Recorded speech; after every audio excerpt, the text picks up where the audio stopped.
is my pleasure to introduce Coach Bill Cowher. When I first got hired, I remember the first thing I said was, if I last 3 years, I'll be able to go back to my 20th class reunion as the head coach of the professional team of the city I grew up in.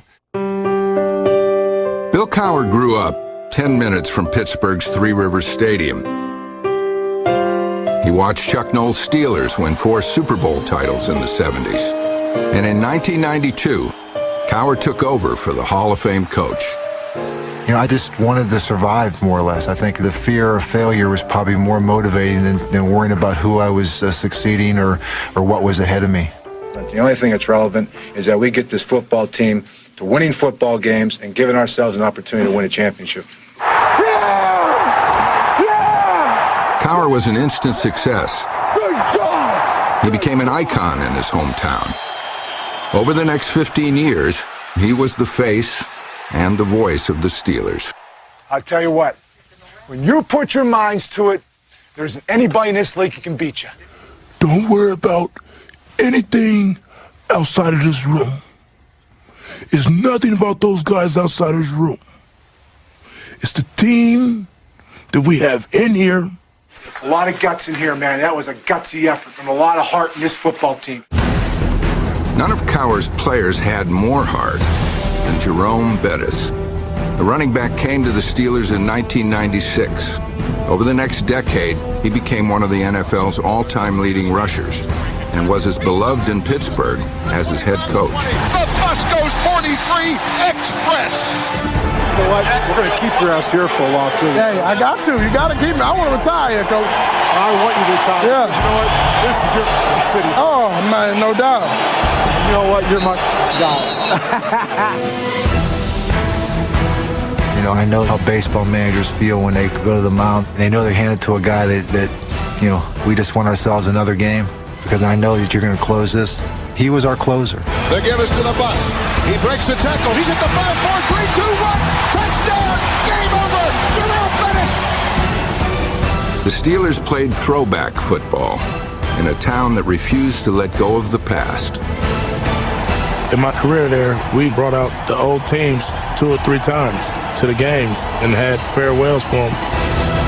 They won't let it go. You know what I mean? And I'm just thinking like, man, what do we have to ever do to stop living in the 70s? It was great what they did, but I always knew as a player, until we win a championship, we'll never have our own identity. But in the biggest games, Cowher's teams always fell short. The Bronco defense has done it again. Pass is picked up and open field. Here comes Larry Brown to the 15. He's to the 10, and he's knocked out of bounds. Year after year, Pittsburgh's championship dreams turned into nightmares. Drew Bledsoe had threw a little out route, and I had a chance to make an interception. I actually hit the ball with one hand and knocked it back into my chest and dropped it. If I catch that ball, I walk into the end zone. And I remember not being able to live with myself after that. I'm talking about just crying. You got the... I was doing all that for like hours, all the way home, and I couldn't live with myself. And I said, if I ever had this opportunity again, I'm gonna seize the moment. That was my drive. That's what kept me coming back year after year after year. I wanted to win.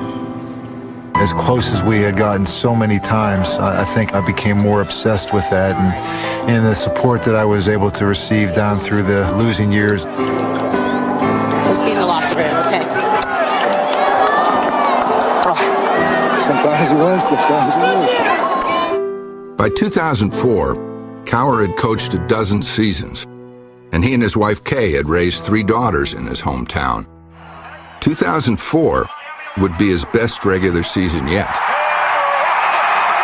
That season was it was one of those special seasons. You have a young quarterback that comes in, and all of a sudden you just start reeling off games. And next thing you know, you're 15-1, and you got a home field advantage. Here we are back again, playing the same team we had lost to a couple years earlier. But for the 4th time, Cowher's Steelers lost the AFC Championship game at home. He's picked off, and look out, he's going up the sideline. The Patriots have laid a whooping on the Pittsburgh Steelers. The loss was especially painful for Bettis. who had never played in the Super Bowl and was expected to retire. My career kind of flashed in front of me, and tears came down my eyes. At his lowest moment, the revered veteran was consoled by a rookie.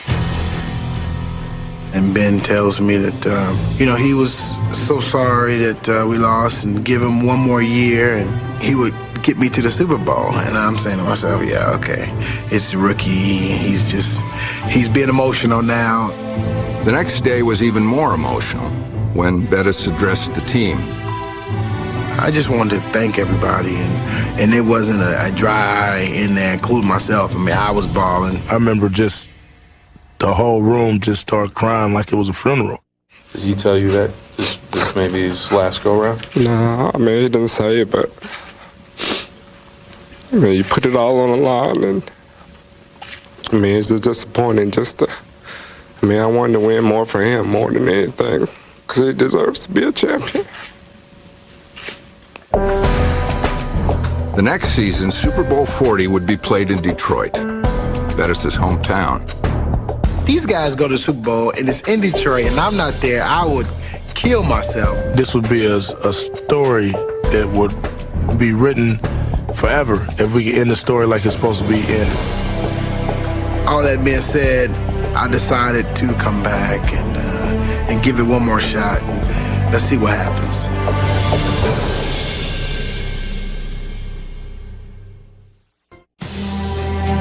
In 2005, 33-year-old Jerome Bettis was making one final run at a championship. But his season was sidetracked before it began.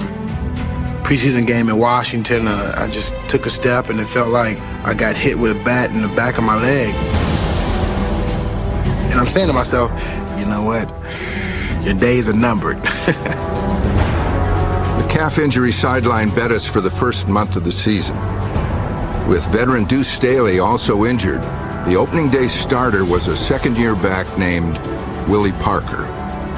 He had a great mentor because every time Jerome wasn't in there, he was standing right behind Willie and making sure Willie was looking at a play and he was critiquing him.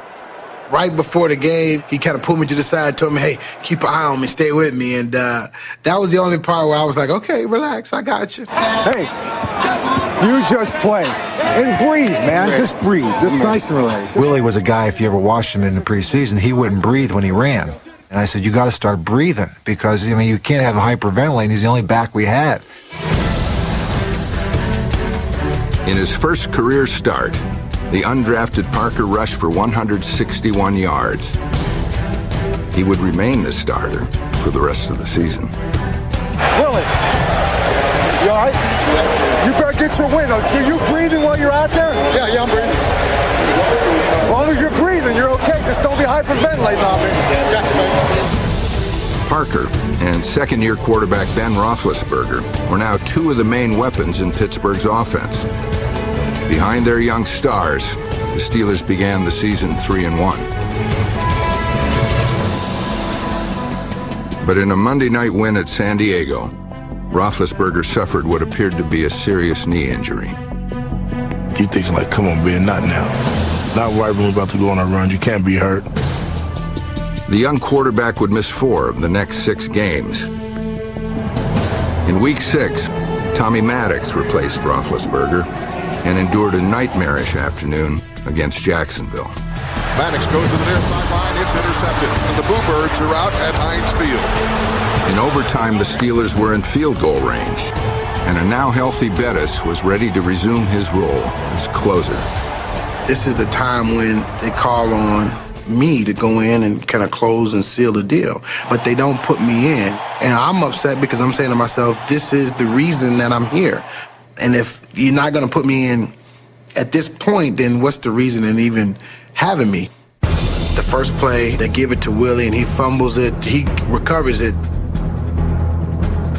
They still don't put me in, and so I'm looking around like, okay.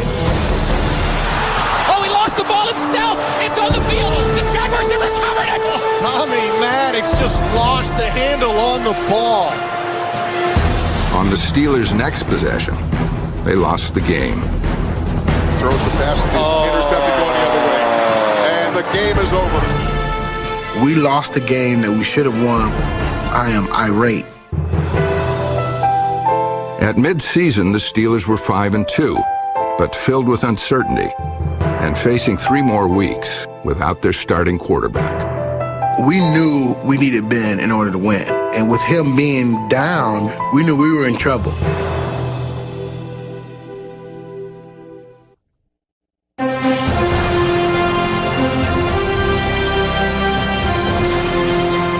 Everybody grew up with a guy that you never liked, you know what I mean? And you had this guy on the other side that you just been hating your whole life.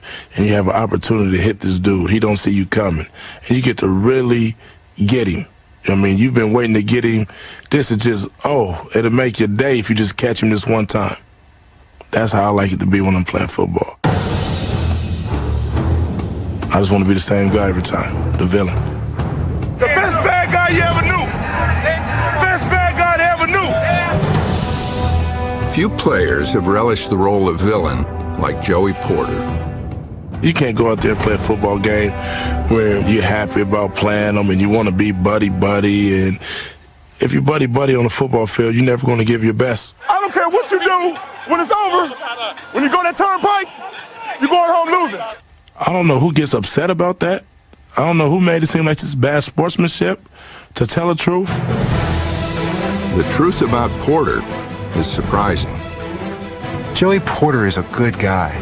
He's the emotional leader of our football team, bar none. There's no question about that. They had to kill me to get me out the field.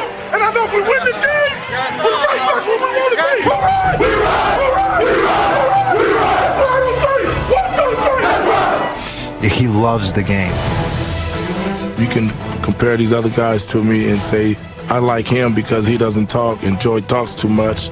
But at the end of the day, you'd love to have a Joey Porter on your team. I know you would. With their quarterback mending from knee surgery, Porter and the defense carried the Steelers through the middle of the season. He's back. They chase him. They hit him. Bottle's loose. Pittsburgh picks it up. There goes Troy Polamalu. He's got a blocker, and he is going to go all the way for the Pittsburgh touchdown. Wins against Green Bay and Cleveland raised their record to 7-2. The Steelers were finding ways to win, no matter who was throwing passes. Maddox pitches it out. We've got a reverse. Coming around the near side with the football, throwing a pass down the field. Wide open is Hines Ward. He's got it for the Pittsburgh touchdown. But their good fortune ended in Baltimore. Throws it. The pass will be kicked in the air by Hines Ward, and it's intercepted. I've seen a lot of football. I've never seen a play like that. Next up were the undefeated and seemingly unstoppable Indianapolis Colts.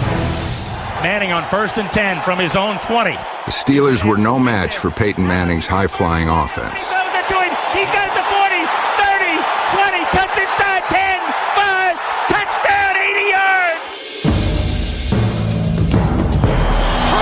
Ben Roethlisberger's return did not go well. We played the worst game you could possibly play. At the end of that game, though, Coach Cowher brings everybody up and he just says that, hey, you know what? We hope we get a chance to see these guys one more time.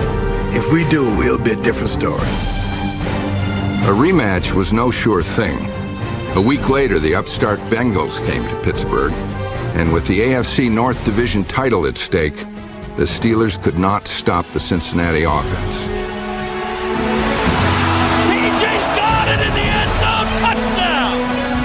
The defense had to take that one. You know, we blame that game on the defense. For us to play like that at home was just embarrassing.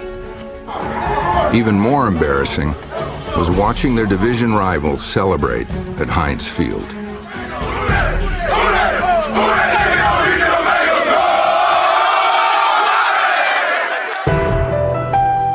The Steelers had lost 3 straight games.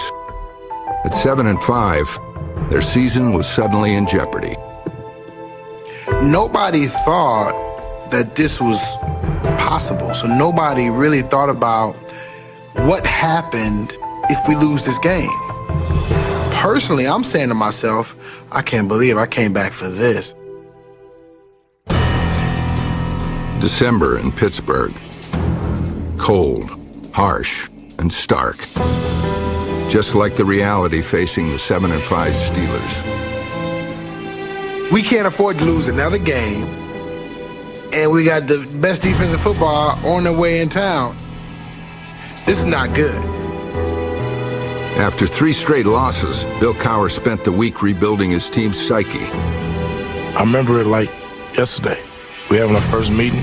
Coach Cowher comes in. The whole board is wiped clean. The only game you have on there is Chicago. One game. It's a one-game season. One game. It's the only game on our schedule. What you gonna do? You know, when you lose 3 games, you start to wonder why, and people are starting to look around.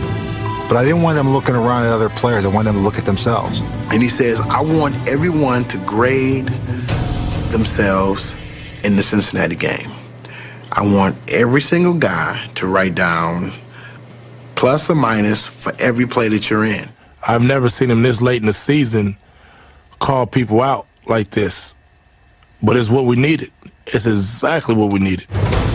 The Steelers were about to embark on a mission that had never been accomplished. They needed to win all 4 remaining games just to make the playoffs as the AFC's 6th and final team. And no 6th seed had ever reached the Super Bowl. So Cowher gave his team a history lesson.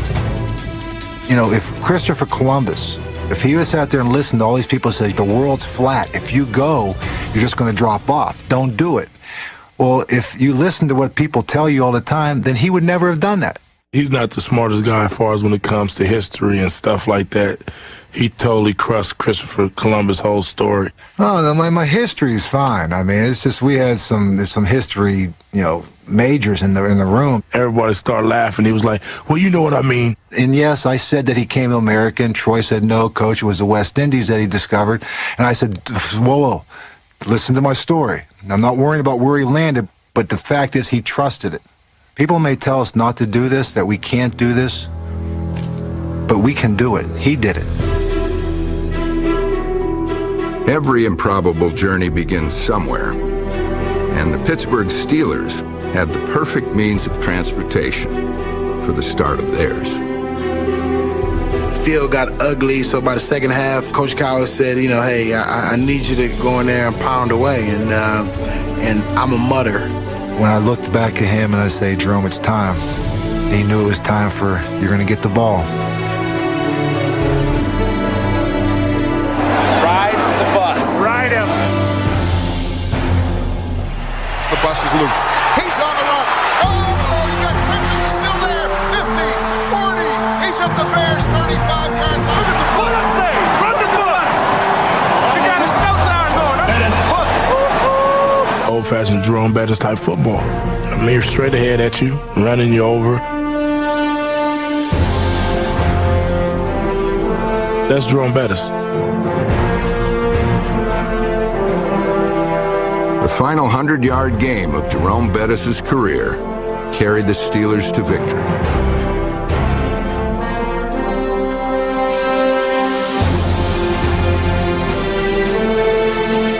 The bus drives, and the bus gets to the goal line. Touchdown, Pittsburgh! Jerome Bettis!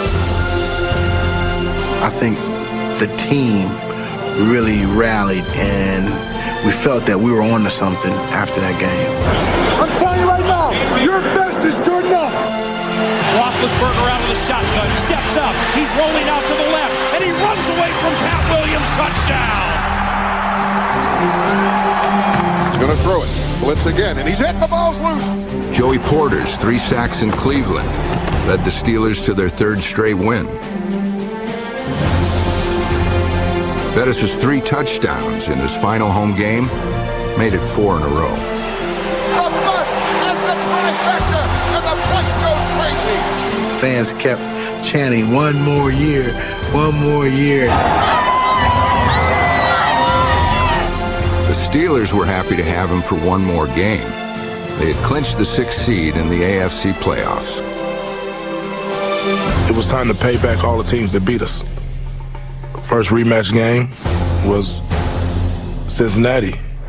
The night before the Cincinnati game, Coach Cowher, he said, I want to show you something. What I tell you before the game? And he showed a clip, Hushmanzada, really being disrespectful. When he did that in our tunnel, it struck a nerve with every player on our team. I mean, it made Coach Carroll mad. That was my pregame talk. The bad blood only got worse when the game began. Kimo von Oelhoff coming off a block, rolls into the left leg of Carson Palmer. And you know, Kimo is not a dirty player. He is not. You never want someone to have to leave a game like that. You never wish that on your worst enemy. Anybody knows Kimo knew that wasn't on purpose. He was the first guy that was trying to help him. And at the same time, we're trying to make sure that this guy's all right. Their coaches pointing the finger at Kimo and saying he did it on purpose. You know, I just was about to have a little sympathy for you. But if you go take it there, I don't care if he's hurt or not. So, and let's go. Palmer's done. I hope you don't think Kitna's going to win the game for you. I was the bad guy once again. I laughed at the sorrows.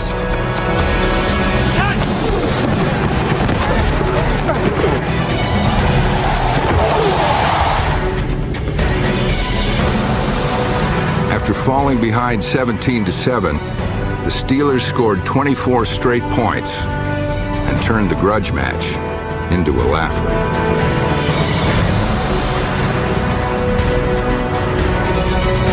They snap it to Antoine Randall.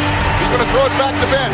Ben on the left side. He's going to throw it downfield, a man wide open. And we've got a Pittsburgh Steelers touchdown. Wow. That's Cedric Wilson. Whoa. What a great executed play by the Steelers. Hey, that's what you call going for the jugular. You get a team down, and now you look down at the Bengals sideline and nothing. I say who day, you say we day.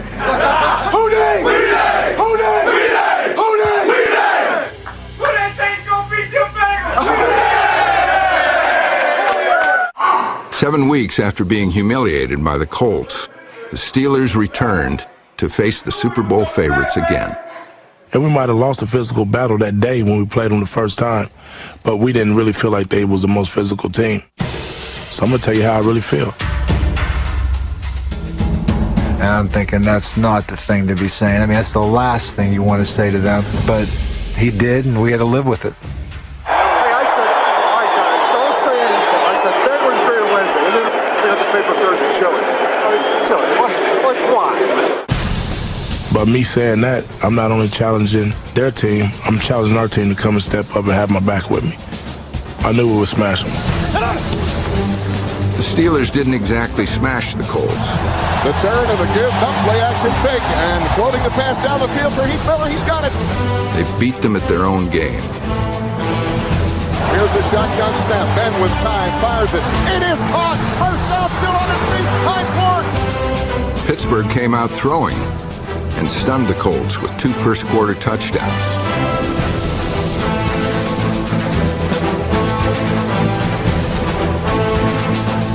The Steelers have a double-digit lead.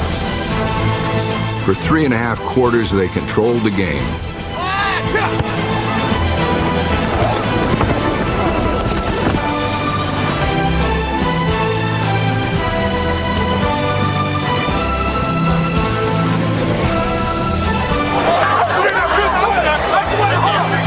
With less than 6 minutes to play, an interception by Troy Polamalu appeared to seal the upset.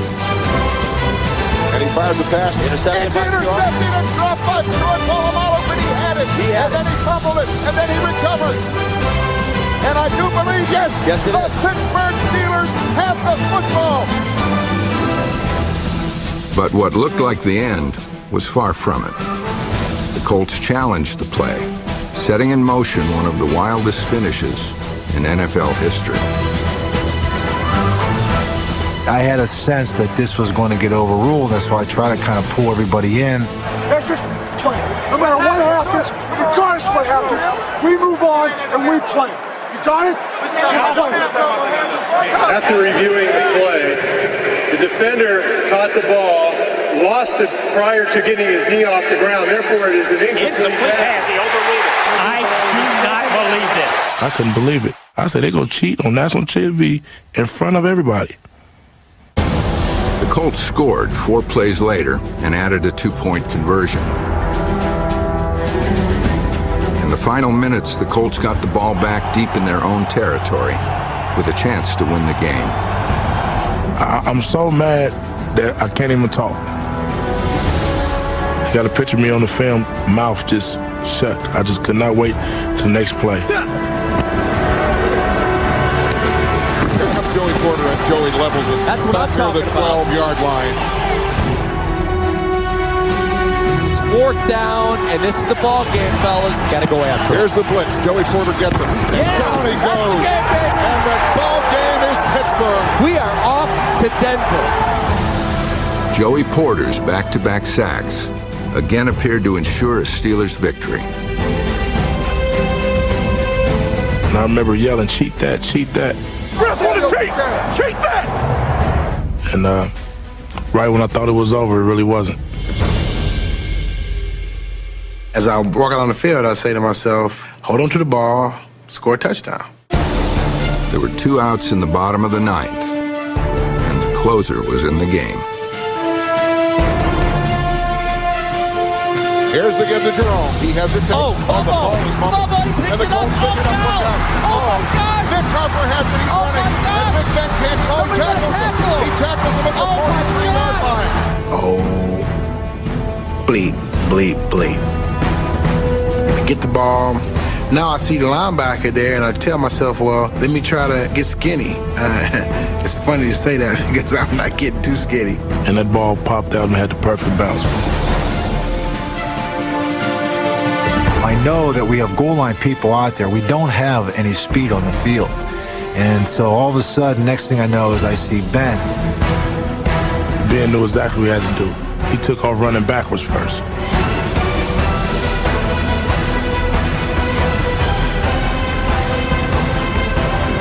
I don't think I thought about it at the time, but when you look at the play, it was a remarkable tackle. It really was. He made an incredible tackle that saved our season. The game is not over. Cancel the reservations to Denver. I cannot believe this. I cannot. When I get to the sideline, you know, I say to myself, I mean, everybody's watching me. So let me hold my head up. It's a heavy head. I really want to hold it down low, but I managed to keep my head up, and I'm saying to myself, I can't believe this. I cannot believe this. How could you fumble the ball at that moment? Okay, here we are, less than 2 minutes, and, you know, we got to stop him. Peyton takes it, the Colts stay in there. Peyton looks, throws one down the middle. Reggie's got it to 40, down to the 36-yard line. I said to myself, if this is the way my career is supposed to end, then so be it. So I started to smile. I'm saying to myself, okay, I can deal with this. And now the field goal unit is on with 21 seconds left. This is still a pretty long field goal. So I called timeout, and actually, if you ever see it, when I called timeout, he kind of pointed at me. Like, yeah, you're trying to ice me? And I just went, yeah, I mean, what else am I going to do? Cocky Vanderjagt, he mushed himself with that. I mean, he jinxed himself. He's not missed a field goal at home in the playoffs in 6 tries. Vanderjagt's kick is on its way. That kick is long enough, and it's Call up the travel agent, remake those reservations. We're going to Denver.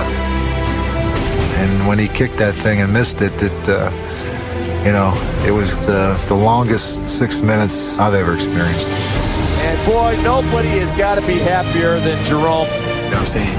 He missed it. It was an amazing feeling, and I was drained. Woo! This could have been my last play of my career. The night before, we had talked about this ship that we're on, and that each stop became a little bit of a storm. You never wavered. Just like we talked about last night, that's a little storm, that little blip on the radar, man. And I told you the last time we were in this locker room, we wanted a chance to come back here. And I liked our chances then. And I really like our chances today. Before 2005, Bill Cowher had never won a road playoff game. Now he was trying to win his 3rd straight. That night before the championship game, because we had been there so many times, I thought it was important for some players to get up and speak about what it would mean to them to win a championship. I asked the team to just do 2 things for me. One was to give 110%, The second thing I need for you guys is take me home. Back is Jake. Pocket collapses, loose ball. Pittsburgh has it. Joey Porter with another huge play. After years of disappointment in home championship games, the Steelers played near flawless football in Denver. Throws for the back of the end zone. Touchdown, Pittsburgh! Credit Big Ben. He's playing it like a virtuoso. The Steelers set an NFL record with their 9th road win of the season. Their long journey had reached its destination.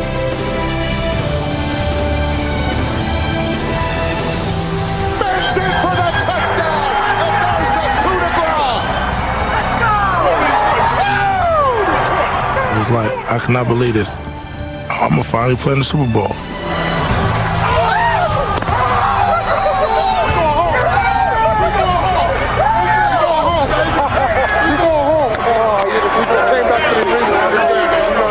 Finally going to the Super Bowl. This is what it feels like. I've never had this feeling before. I've always been on the bad side of this feeling, and that, you know, it feels pretty good. We're going back home. We're going home. He's going back to Detroit, baby. When we got into the playoffs, every win, Ben would give me the game ball, and he would say, here, I got you one step closer. After the Indianapolis game, he gave me the ball. He said, hey, this is 2. I got 2 more for you. And then after the Denver game, he gave me the ball. He says, hey, I promised you I would get you there. What a performance by this band of road warriors. Mission accomplished, and it's on to Detroit. We get ready to go to Detroit. So we go to the hangar where the plane is for us to take off, and I look over and I see these guys with these green jerseys on. I look over and I see Joey pulling some things out of a big bag. It's my Notre Dame green jersey. So I go over there, I say, man, what you doing? And he said, you know, this is our tribute to you. Think about it, man. Your whole team showing you respect to where they're all wearing your jersey. You can't put a price tag on stuff like that. Troy Polamalu, being that he was a USC guy, he said, hey, I just want to let you know I'm doing this for you. From the moment he arrived, Jerome Bettis was the guest of honor in his hometown. Good to be home. I want to present this key to our city to Mr. Jerome Bettis. As the week went on, the spotlight shifted to Joey Porter and his war of words with Seattle's Jeremy Stevens. They're looking for a fight. I've been ready for the fight. We get to practice, and he goes, I don't think you're going to be real happy with me. I said, no, what did you do? And he said, well, and he started telling me about what Jeremy Stevens had said, and this is what he said. And I said, oh, gosh. If he's going to say how he really feel, I might as well tell you how I really feel. How do you really feel about that? I think he's soft. Joey, Jeremy. Why should you have to come into a Super Bowl and lie and praise the team you're about to go against? And knowing if they beat me, I'm going to be boo-hooing like a little baby after the game. I don't want that. I done cried already too many times. I want to tell the truth. I want to whoop y'all ass. I can't stand y'all. This is the truth how I feel. You know, I can't wait till we play. Y'all not about to take this out of my mouth. No, y'all not. I taste it, and y'all not getting it. You never know when you're going to have another opportunity to play in the Super Bowl.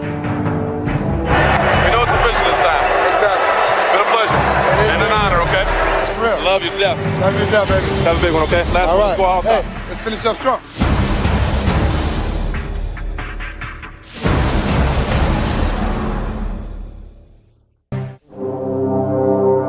As a kid, watching Super Bowl all my life, you always wanted to have your one moment of time to shine when they call your name out. And I already knew at this point in time they don't do it like that no more. They call out the whole team. I tell Coach Cowher, I say, Coach, Super Bowl, we're going to let Jerome run out by himself first. So as we got down to the base of the tunnel, Joey told me, you go out there. He said, you give him everything you got. He said, we'll be right behind you. And I was just like, wow. I'm going to go about the 30-yard line.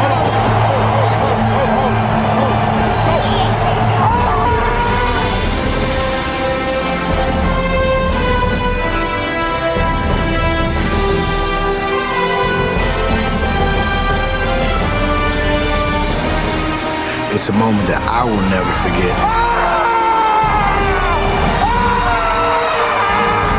Joey, he gets a lot of bonus points in my book for that.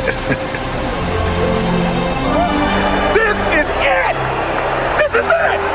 Right here, right now! It's our turn! It's our turn! We've been waiting long enough! 8 seconds! Pittsburgh was attempting to become the first team in history to win 3 road playoff games and then win the Super Bowl. The Steelers held the NFL's highest scoring offense to a season-low 10 points. Intercepted in the 6th, and the Steelers play takeaway. In the third quarter, they began to run away from Seattle. And they hand it to Willie Parker. Finds a lane. He's on his way. Look out. Foot race 45-50.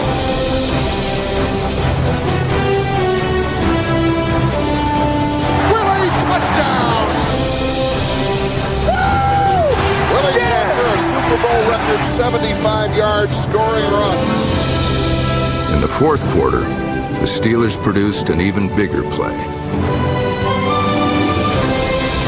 They pitch it to the left, and now here's the handoff on the reverse to Antoine Randall. He's going to throw it down the field. Here's a man open. Touchdown, Pittsburgh! When you come into the Super Bowl, baby, you better come with the full arsenal, and that's what the Steelers doing offensively.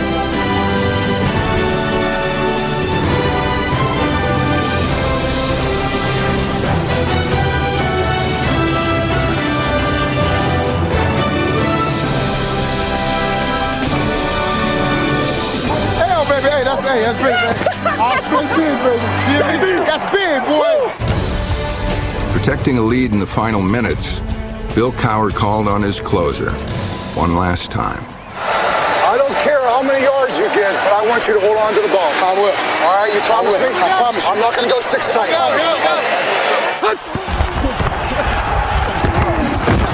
Jerome Bettis helped grind out the first downs that sealed a championship.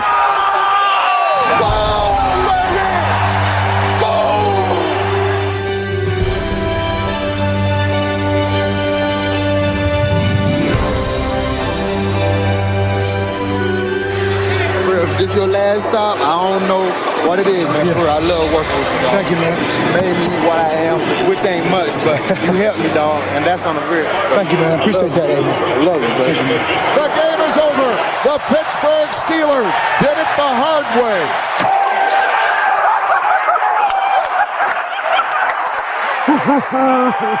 I turned around and remember seeing Megan and then Lauren.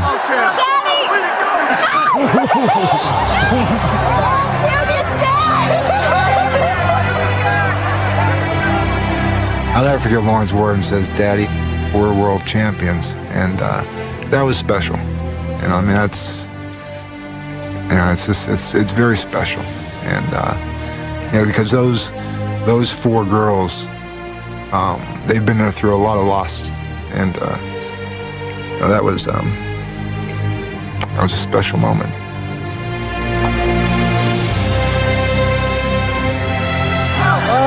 My girl! On the Thomas Lewis, give a big high five. Everybody know. 1, 2, 3.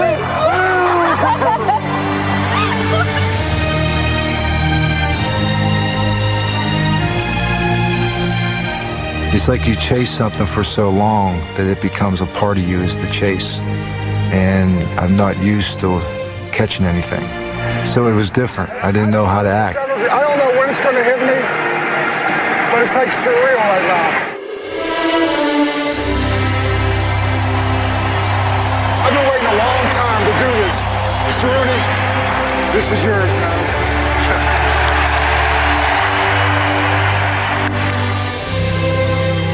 Bill Cowher finally had delivered the Steelers' 5th Super Bowl trophy. And Ben Roethlisberger delivered a 4th game ball to Jerome Bettis.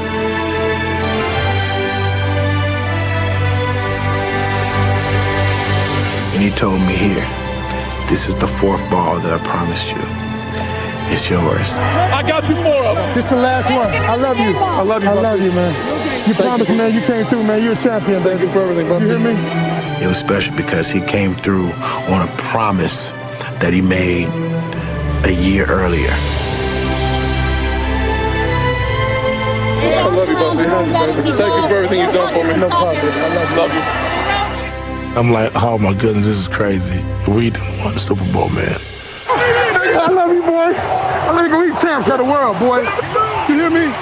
Of the world, please. I mean, we've done it like nobody ever done it before. I mean, we rewrote the history books all the way. World champions, baby. Don't get no better than this. World champions. I had mixed emotions of wanting to cry and wanting to laugh and wanting to smoke a cigar, and I never kissed that many dudes in my life. But Hey, where is the trophy at? I need it in my hands. I had seen so many people hold that trophy. Coach, it's been an incredible ride. Thank you.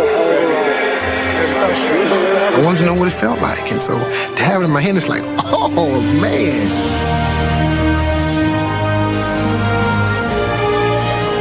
It's heavier than I thought. You know, it's shinier than I thought. And to kiss it, the kiss was like, oh. My wife will kill me, but it was one of the best kisses that I've ever had. I played this game to win a championship. I'm a champion, and I think the bus is, the last stop is here in Detroit. To win the Super Bowl in your hometown and to retire on the podium, it's like a Hollywood script that would get thrown in the trash because you say, you know what, that could never happen. I know you guys are gonna make a movie of it. I mean, it's only right. Have me in it. I don't have to play my exact part. I can play a different part. I gotta be in that movie because that's a perfect story.